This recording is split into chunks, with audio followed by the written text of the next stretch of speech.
అందరికీ నమస్కారం. కృష్ణం వందే జగద్గురు. ఇక మహాభారతం కథలోకి వెళితే సంజయుడిని ధృతరాష్ట్రుడు అడుగుతాడు, యుద్ధ భూమిలో ఏం జరుగుతుందో చెప్పు సంజయ అని. సంజయుడు చెప్తాడు, వాసుదేవుడు అర్జునుడికి జ్ఞాన బోధ చేశాడు, యుద్ధోన్ముఖుణ్ణి చేశాడు, విశ్వరూప దర్శనం కూడా చేశాడు, వారికున్న సందేహాలన్నీ తీర్చాడు అని చెప్తాడు ధృతరాష్ట్రుడికి సంజయుడు.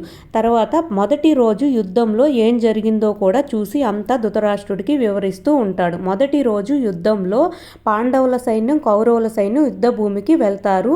పాండవులు మొదటి రోజు వజ్ర వ్యూహాన్ని రచిస్తారు. ఆ వజ్ర వ్యూహంలో కౌరవుల సైన్యం చాలామంది హతమవుతారు. ఈ విధంగా హతమవుతూ ఉంటే భీష్మ పితామహుణ్ణి అడుగుతాడు దుర్యోధనుడు, మన సైన్యం చాలామంది హతమవుతున్నారు ఈ వజ్ర వ్యూహంలో, మీరు కూడా ఏదో ఒక వ్యూహాన్ని రచించండి పితామహ అని చెప్పి అడుగుతాడు. అదేవిధంగా మీరు ఏ వ్యూహాన్ని రచించట్లేదు, మీరు ఏమన్నా వంచన చేస్తున్నారా అని కూడా అంటాడు దుర్యోధనుడు.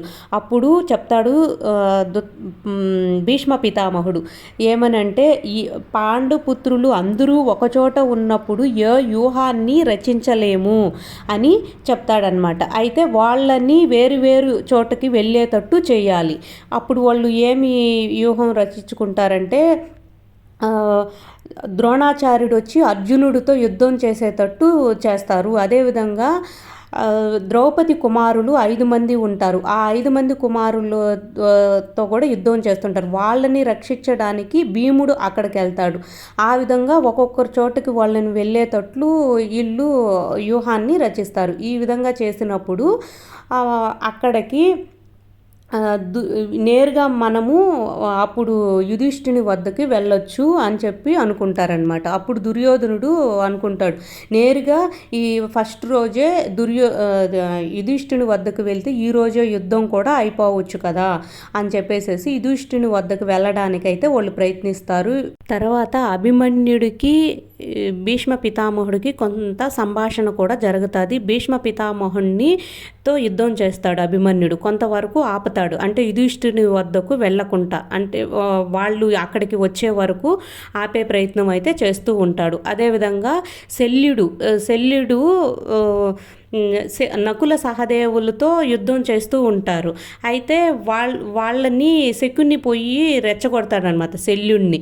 నువ్వు ఈ యుద్ధం చేయడానికి కదా వచ్చావు, ఇప్పుడు నీ పరాక్రమం ఇప్పుడు చూపించు అని చెప్పేసేసి అప్పుడు యుధిష్ఠుని మీదకి బల్యాన్ని విసిరేస్తాడు శల్యుడు విసిరేసినప్పుడు ఆ బల్యం వచ్చేసేసి విరాట రాజు పుత్రుడు అయిన ఉత్తరుడు కూడా వచ్చి ఉంటాడు యుద్ధంలో. వచ్చినప్పుడు ఆయన్ని రక్షిస్తాడనమాట. యుధిష్ఠుడిని రక్షించడంలో ఆయన అక్కడక్కడికే ప్రాణాలు వదిలేస్తాడు. ఈ విధంగా ఉత్తర కుమారుడు విరాట్ రాజు కుమారుడైన ఉత్తరుడు మరణిస్తాడనమాట. మొదటి రోజు యుద్ధంలో ఉత్తర కుమారుడు మరణిస్తాడు. తర్వాత యుధిష్ఠుడు అయితే సేవ్ అవుతాడనమాట. అంటే ఆయన అయితే బతుకుతాడు. లేదు అంటే ఈయన వచ్చి కాపాడకపోతే ఆయనకి తగిలేదు కదా ఆ బల్యము. ఈ విధంగా మొదటి రోజు యుద్ధం అయితే జరుగుతుంది. అంతే అన్నమాట ఈరోజు స్టోరీ. తర్వాత భాగంలో మళ్ళీ కలుసుకుందాం.